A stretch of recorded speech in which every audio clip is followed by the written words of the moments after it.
আমরা বিভিন্ন সময়ে বলেছি যে ইবাদতের জগতে সবচেয়ে ভিন্ন ধরনের ব্যতিক্রম ইবাদত হলো সিয়াম, রোজা।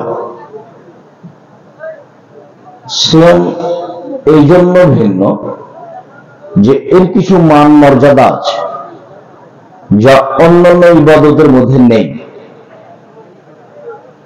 তার একটা হলো এই যে দুনিয়াতে যত ইবাদত আছে সব ইবাদতের নেকি আছে 200, 500, 20, 5। যেমন আপনার কেউ যদি কোরআন মাজিদের একটা আয়াত পড়ে একটা অক্ষরে 10 নেকি, কেউ যদি জানাজায় যায় তাহলে 1 কেরাত নেকি, মাটি দেওয়া পর্যন্ত থাকলে 2 কেরাত নেকি। 1 কেরাত হলো উহুদ পাহাড়ের সমান। উহুদ পাহাড় হলো 4 কিলোমিটার প্রশস্ত, 8 কিলোমিটার লম্বা। নিচে কত আছে তা মানুষ জানে না। তো সব ইবাদতের নেকি পাওয়া যায়, কিন্তু সিয়াম পালন করে এরকম কোন নেকি নেই। সিয়ামের বিনিময় হলো জান্নাত। আর সব ইবাদতে আল্লাহ ফেরেশতাকে লিখতে বলেন, সেটা দান হোক, হজ হোক, সালাত হোক, যেটাই হোক। কিন্তু সিয়ামের, রোজার নেকি আল্লাহ ফেরেশতাকে লিখতে বলেন না।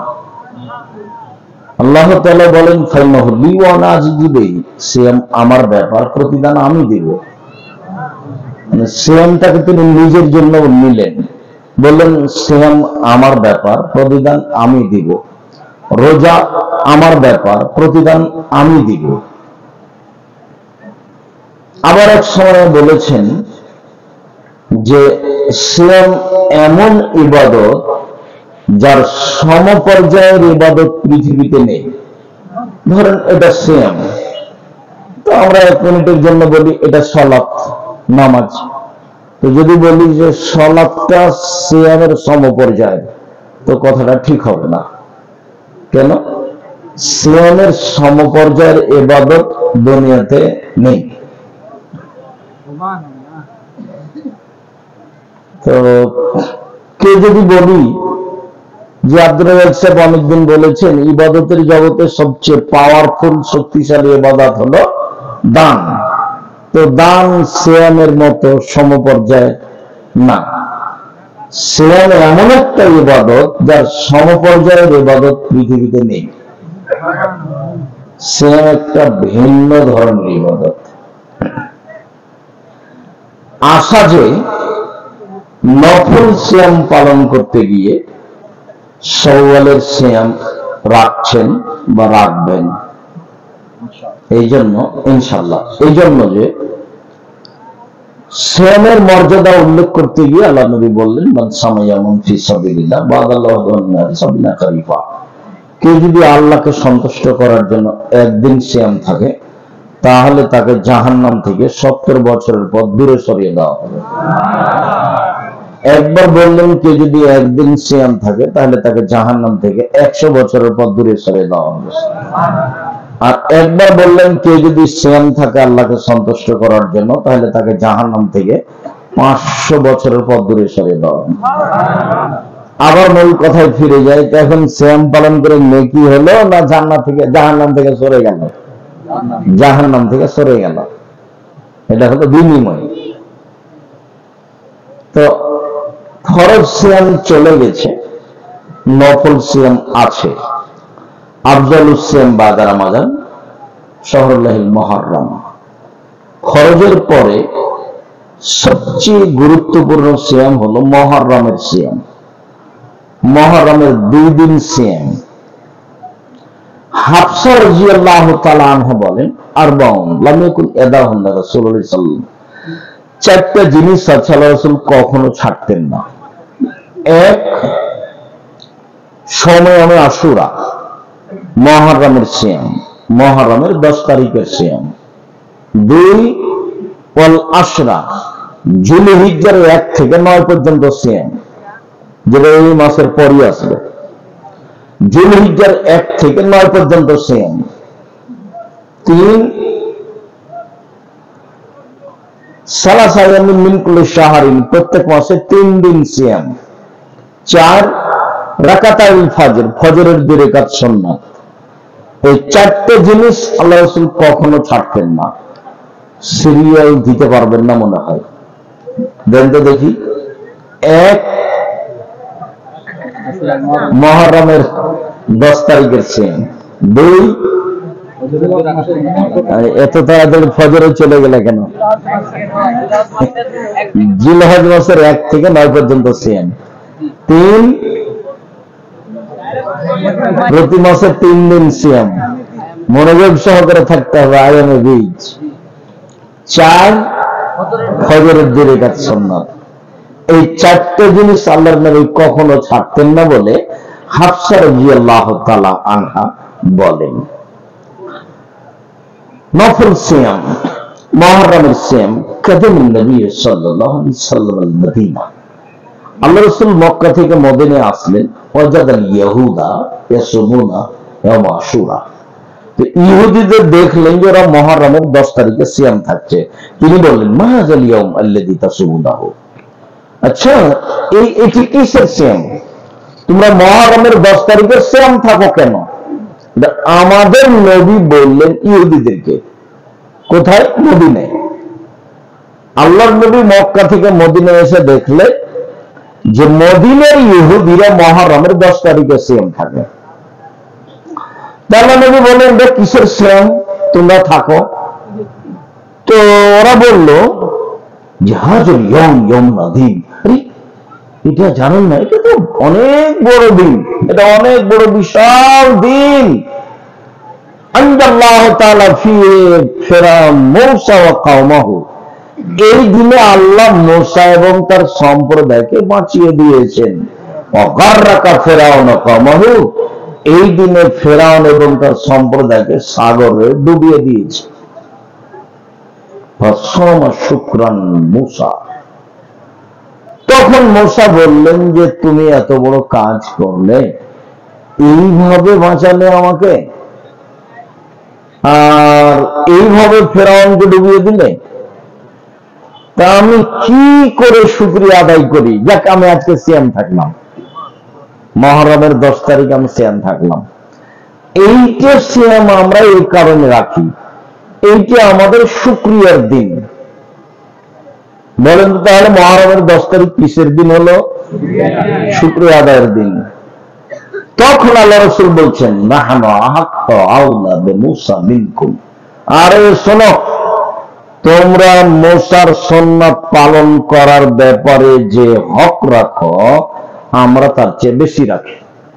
অতএব আমি মুহররমের 10 তারিখে সিয়াম থাকলাম, সাহাবীগণ তোমরাও থাকো।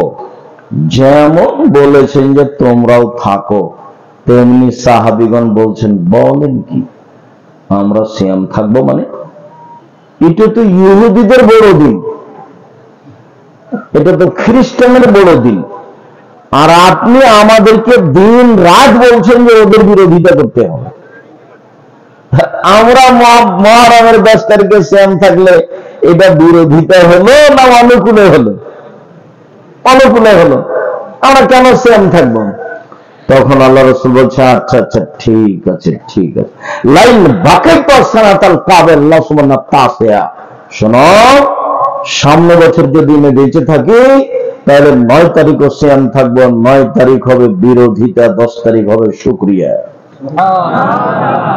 তাহলে মুহররমের সিয়াম কটা হলো? 2টা। একটা হলো শুকরিয়া আর একটা হলো বিরোধিতা। মুহররমের সিয়াম থাকতে হবে।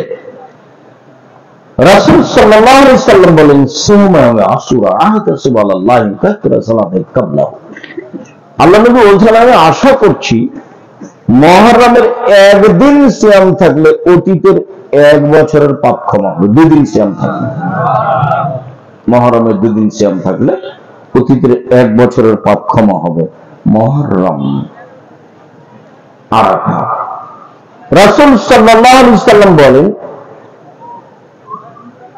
সিয়ামে আরাফা আহতাসিবু আলাল্লাহি আইকারসানান সালাতি কাবলাহু ওয়া সালাতাল্লাতি বাদাহু।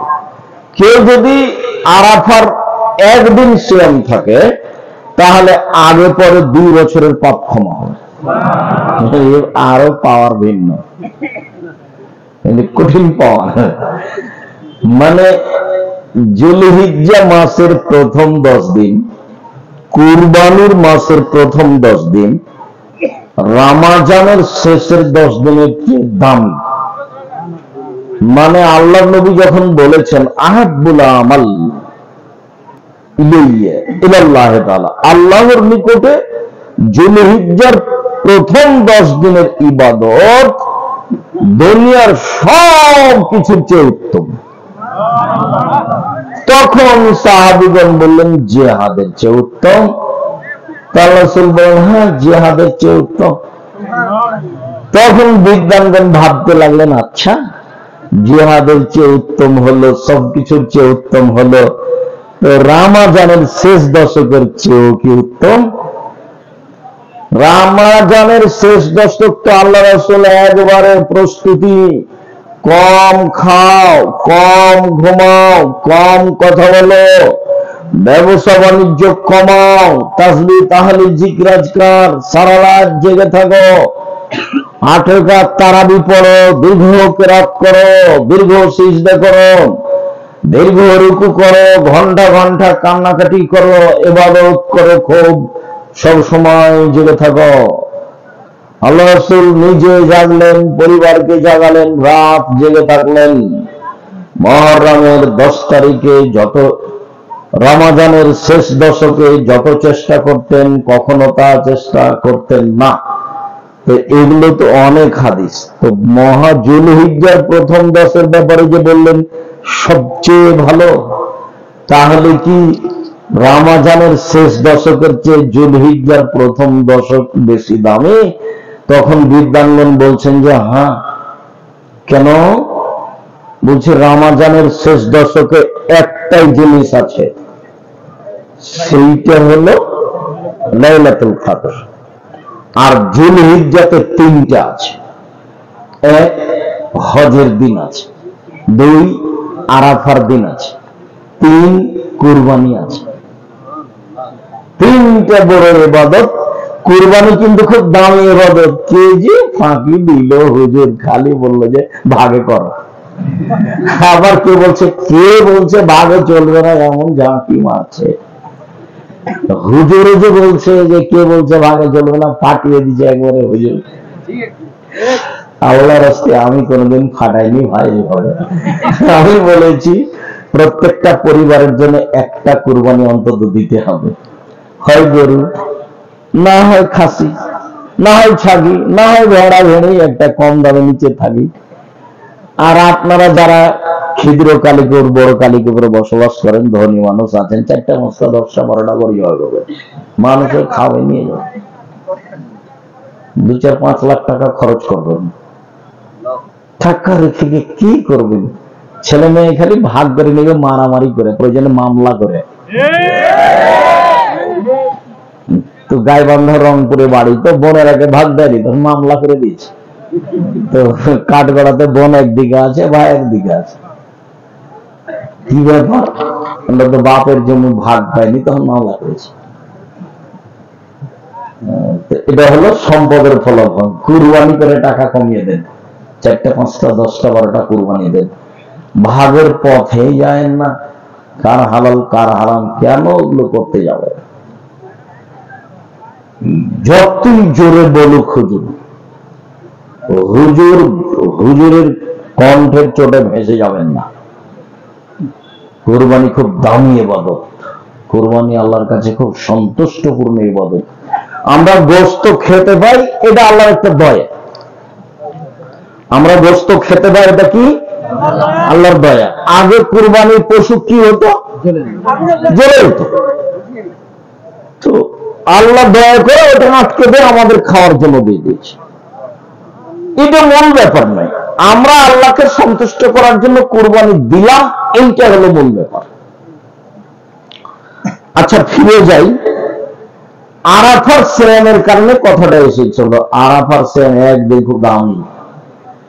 এরপরে যায় প্রত্যেক মাসে 3 দিন। প্রত্যেক মাসে 3 দিন সিয়াম থাকলে সারা বছরের সিয়াম হবে বলে রাসূল সাল্লাল্লাহু আলাইহি ওয়াসাল্লাম বলেছেন, একাধিক সহিহ হাদিস।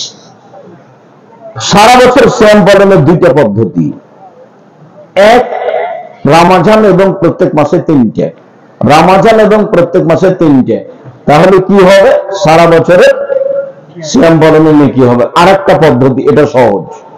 আগে যেটা বললাম সেটা একটু ভারী, এখন যেটা বলছি সেটা সহজ। কি? মান সামা রমাদানা সুম্মা আতবাহু সিত্তান মিন শাওয়াল কানা কাসিয়ামিদ দাহরে, কেউ যদি রমজানের সিয়াম থাকে আর শাওয়ালের 6টা থাকে, তাহলে সে সারা বছরের সিয়াম থাকলো। সুবহানাল্লাহ। এই 6টা শুরু করতেন জুমার দিন থেকে, রমজানের সাথে লাগিয়ে দিয়েছে। কে নাকি ফতোয়া দিয়েছে একটা একটা করে ছেড়ে ছেড়ে করতে হবে। ওরা নগদ মিথ্যা কথা, ধারাবাহিক করুক নাই, ছেড়ে ছেড়ে করুক। আবার কেউ বলছে যে যেসব মহিলার হাইজ হয়েছে, হাইজের কারণে রমজানের যেগুলো ছুটে গেছে সেগুলো আগে করতে হবে। আরে আল্লাহর নবী বলছে আমার হাইজের কারণে যেগুলো ছুটে গেছে সেগুলো আমার জীবনে যেদিন পারবে সেদিন করবে। 6 মাস পরে করুক, নাহলে 6 বছর পরে করুক, মরে গেলে আল্লাহ মাফ করে দিবে মানুষ। তো সেইটা আবার ওই হাইজের মধ্যে এসে সওয়াল ঢোকালেন কেন হুড়াহুড়ি করে? পৃথিবীর সব মুসলিম পুরুষ নারী আল্লাহকে সন্তুষ্ট করার আশায় সবচেয়ে দামি ইবাদত, যার বিনিময় জান্নাত, রমজানের পর পরই 6টা। ফাঁসিও হবে না, চলিও হবে না, সহজে করতে পারবেন। সাহারি খান, খাওয়া ভালো, সাহারি না খেতে হবে। আমি তো ছাত্র জীবনে যখন একদিন সিয়াম থাকতাম, একদিন এমনি থাকতাম, একদিনও সাহারি খাইনি। খাওয়া ভালো, কিন্তু সাহারির ব্যবস্থায় তো নাই। আর ওই অভ্যাসটা থাকার কারণে এখনো অত সাহারির পরে হিসাব করা যায় না। বাস সিয়াম থাকার যেদিন সেদিন থাকলাম, আল্লাহ ভরসা। তো বলছিলাম, ইবাদতের জগতে সবচেয়ে দামি ইবাদত সিয়াম, যার সমপর্যায়ের পৃথিবীতে কোনো ইবাদত নেই। মর্মে সারা বছর সিয়াম পালনের 2টা পদ্ধতি বললাম, একটা একটু ভারী আর একটা একেবারেই সহজ। বলেন তো একটু ভারী কোনটা? প্রতি মাসে 3টে, আর রমজান, এই হলো সারা বছর। আর একেবারে সহজ কোনটা? রমজানের সওয়ালের 6টা।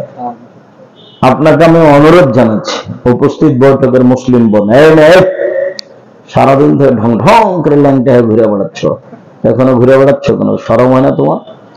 আপনাদের এদিকে নওগাঁ, কালী, এইসব জায়গাতে জোহর থেকে বিডি ছেলেগুলো ঘুরে বেড়াচ্ছে কেন?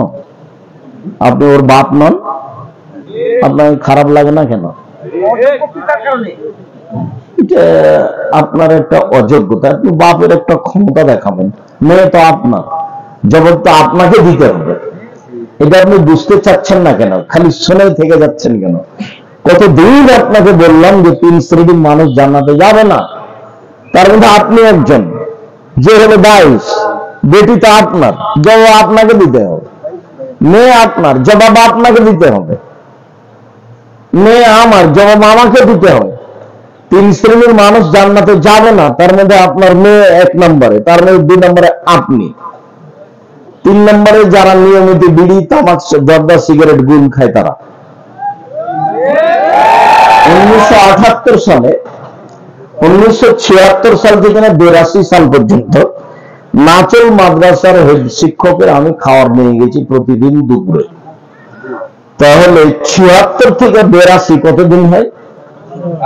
প্রায় 8 বছর। আমি কোনোদিন দুপুরে খাবার নিয়ে যাওয়া মিস করিনি।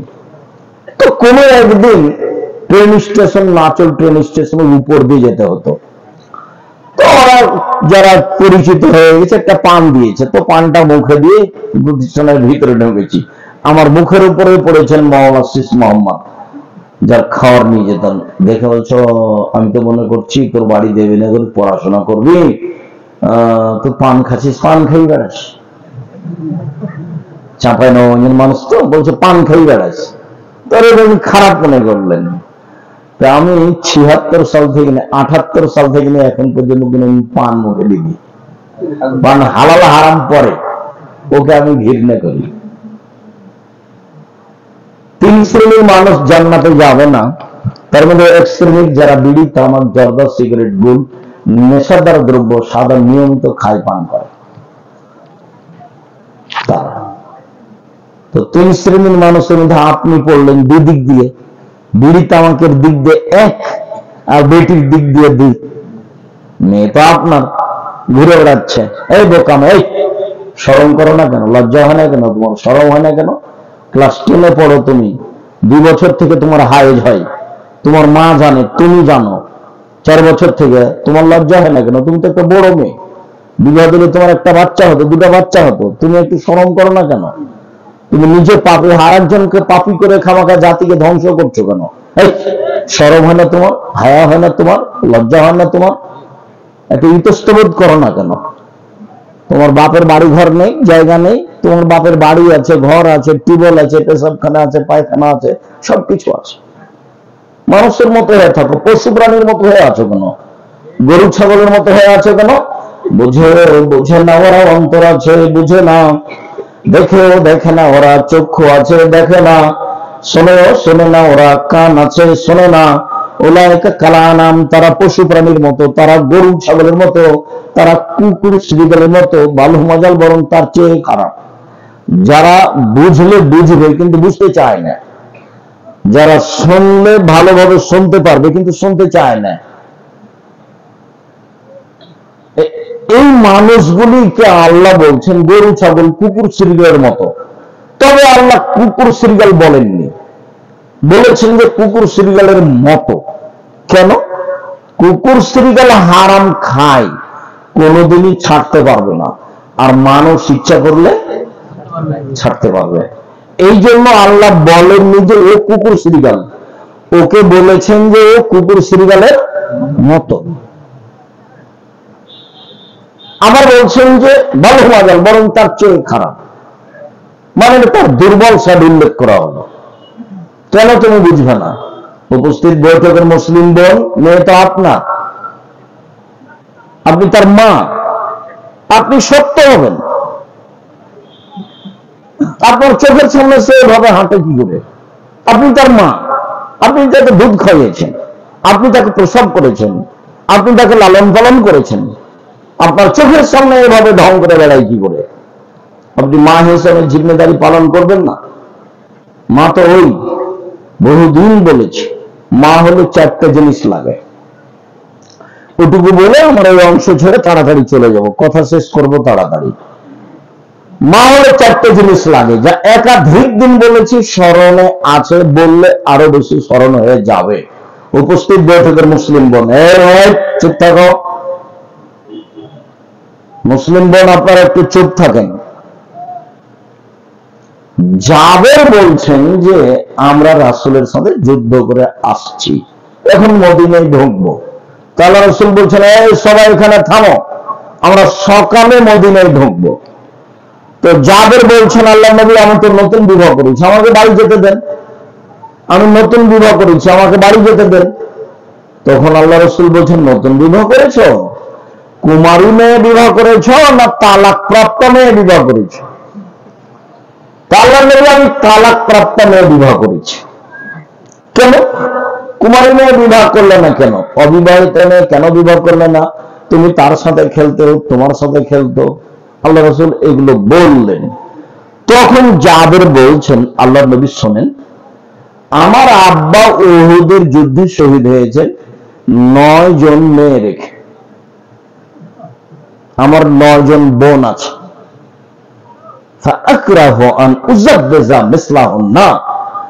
আমার বোনদের সমবয়সের কম বয়সের মেয়েকে বিবাহ করা আমি পছন্দ করিনি, 4টা কারণে। আল্লাহ নবী শোনেন, আমি কেন তালাক প্রাপ্ত মেয়ে বিবাহ করলাম সেটা আমি একটু বলি। হ্যাঁ বলো। আমার আব্বা উহুদের যুদ্ধে শহীদ হয়েছেন কয়টা মেয়ে রেখে? 9টে। আমার 9 জন বোন আছে, আমার বোনদের সমবয়সের কম বয়সের মেয়েকে আমি বিবাহ করা পছন্দ করিনি। চারটা কারণে। এক, লেতুয়াল্লিমা হন্না, আমার স্ত্রী যেন আমার বোনদেরকে বিদ্যা শিখাতে পারে। মানে 4 বছর বয়সের বাচ্চাকে বিদ্যা মা শিখাবে, 5 বছরের বাচ্চাকে মা বিদ্যা শিখাবে। মানে সারা বাংলাদেশ জুড়ে 100% ছেলে মেয়েকে, মুসলিম ছেলে মেয়েকে কোরআন শিখাতেই হবে, আকীদা শিখাতেই হবে, সারা দেশ জুড়ে মক্তব চালু করতেই হবে যে কোনো মূল্যে। এর বিকল্প কোনো পথ নেই। কথা শেষ হয়নি, মধ্যখানে একটু কথা। আমি বাসা থেকে বের হয়ে মসজিদে যাই, ডাঙ্গিপাড়ায়, রাজশাহীতে। তো গাড়ির গায়ে লেখা আছে আদ-দাওয়া আল্লাহ। কোনোদিন দেখিনি, হঠাৎ করে দেখছি গাড়ির গায়ে লেখা আছে আদ-দাওয়া আল্লাহ। তো কয়দিন আসি যায়, কয়দিন আসি যায়, আমি এখনো বুঝতে পারি না। আমি একদিন বাসায় বলছি, আব্বু গাড়ির গায়ে লেখা আছে আদ-দাওয়া আল্লাহ, এটা কি? তখন আমাকে বলছে, আব্বু আপনাকে তো আমি 30-32 বছর যাবৎ দাওয়াত দিতে দেখলাম, আর আমিও পৃথিবীর বিভিন্ন দেশ ঘুরলাম, তাতে আমি দেখলাম যে ইহুদি খ্রিস্টান বিদ্যার বুদ্ধি বেঁচে খায়। ইহুদি খ্রিস্টান কি বেঁচে খায়? বিদ্যার বুদ্ধি বেঁচে খায়। তাই তো পদ্মা সেতুতে ওরা হলো ইঞ্জিনিয়ার আর আমরা হলাম কামলা। ওরা হলো ইঞ্জিনিয়ার আর আমরা হলাম কামলা। তো ওরা যে কৌশল করে বিদ্যার বুদ্ধি বেঁচে খায়, ওদের হাত থেকে বাঁচতে হলে সূচনায় যায় আগে। অন্তত আকীদা কি জিনিস এটা বুঝি, ওকে ঘৃণা করতে শিখি, আর জিনিসপাতিকে ঘৃণা করতে শিখি, আর আমি আমারটা পড়তে শিখি কোরআন মাজিদ। আমাকে কোরআন মাজিদ পড়তে শিখতেই হবে, আর আমাকে আকীদা দিয়ে তাকে জানতেই হবে। এই জন্য আমি পৃথিবীর বিভিন্ন দেশ ঘুরে বই পুস্তক লিখে সিলেবাস তৈরি করেছি, এবং সারা বাংলাদেশের প্রত্যেকটা গ্রামে গ্রামে যাব ইনশাআল্লাহ। এই মর্মে ইতিমধ্যে আমি উত্তরবঙ্গে প্রায় 350 মসজিদ, এরকমই কিছু মসজিদ সফর করেছি, এবং এসব মসজিদের মক্তব চালু হয়েছে। মক্তবের ইমামদের প্রশিক্ষণ শুরু হয়েছে। তারা নিয়মিত রাজশাহীতে আসবে, ফ্রি যাবে, ফ্রি বই পুস্তক দিব, তারা এখানে ফ্রি খাবে। মক্তব চালু করব দেশ জুড়ে, করব ইনশাআল্লাহ। তো আমি বললাম, আব্বু তোমার তো পদক্ষেপ খুব পছন্দনীয়, আলহামদুলিল্লাহ, জাযাকুমুল্লাহ খায়র। তুমি পদক্ষেপ শক্তভাবে গ্রহণ করো, আল্লাহ সাহায্য করবেন ইনশাআল্লাহ। সেই সুবাদেরই আজকে প্রোগ্রাম সম্মত আদ-দাওয়া আল্লাহর পক্ষ থেকে। যেহেতু আদ-দাওয়া আল্লাহর পক্ষ থেকে আমিও এক সাপ দিয়ে একমত হয়ে আমি তাদের আদ-দাওয়া আল্লাহর প্রত্যেকটা কাজে আমি পরামর্শ দিতে বা তাদেরকে সহযোগিতা করতে বা তাদের সাথ দিতে আমি প্রস্তুত আছি ইনশাআল্লাহ। তার মধ্যে প্রোগ্রাম 1 নম্বর। এই মর্মে তারা জামিয়া সালাফিয়া থেকে থাকা খাওয়ার সুবিধা নেই, যে টাকা আপনাদের। ইমামদের যাওয়া আসার সুবিধা নেই, যে টাকা আপনাদের। জামিয়া সালাফিয়াতে সেসব লোক ইমামেরা যায় সারা দেশ থেকে, সেখানে যে খরচ আছে, আমাদের ওখানে টাকার ইয়ে নাই, তাকে টাকশাল নাই, আমরা টাকা বানাই নাই। মানুষে আপনারা 10 টাকা 20 টাকা দেন, সেই টাকাই এই টাকা।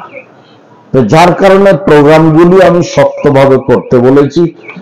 আমি আদ-দাওয়া আল্লাহর প্রোগ্রামেই যাব মর্মে আজকে আমি বলছি, আমি জানি না ছেলেরা প্রস্তুত আছে কিনা। সব ছেলেগুলিকে আমি সামনে আসতে বলছি। আপনাদের কাছে ছেলেরা যদি আসে, তো আপনি 10 টাকা হলেও দিবেন, ফেরত দিবেন না সামনে। দেওয়া হাতটা ভালো নেওয়া হাতের চেয়ে। আল্লাহ রাসূল বলছেন, বুখারী মুসলিমের হাদিস, দেওয়া হাত ভালো নেওয়া হাতের চেয়ে। সব সময় দেওয়া হাতে থাকবেন। তোমরা আদ-দাওয়া আল্লাহর ছেলেরা আছো, তো সবাই যাও, ভিতরে যাও। আপনাদের সামনে যাবে 2-1 মিনিট 2-4 মিনিট, আমি কথার মধ্যে আছি, যেটা কথা বলতে চেয়েছি সেটা বলবো। আমি একটা কথার মধ্যে আছি, 4টা কারণে আমি কম বয়সের মেয়েকে বিবাহ করিনি। তো ছেলেরা যখন সামনে আসবে তখন আপনাকে আমি বলি না যে এখনই 10,000 টাকা দিতে হবে,